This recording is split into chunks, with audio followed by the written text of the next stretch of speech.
PLUG stock analysis and price predictions for Monday. Is Plug Power stock a buy? I'll be breaking all of it down in this brief short 1 minute video. It is the only guy in this page with an actual track record of 43,000 videos over 5 years. I have seen what's working for me and what is not. Now, with that in mind, Plug Power is just a bullish market for me. It's not that I'm immediately going to start buying. Again, it's all structural, mindful approach. Now for me, like, I'm just sticking to my rules that I've refined over 5 years, and all that's going to matter for me is just a little pull down and a double break. Now guess what, if I don't get those rules met and the price in that case just keeps milking up, then so be it. You know, I'm not supposed, it's not that you can just be a part of every single trade.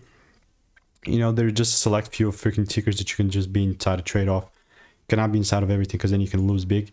Again, do whatever works for you. I'm just saying what's worked.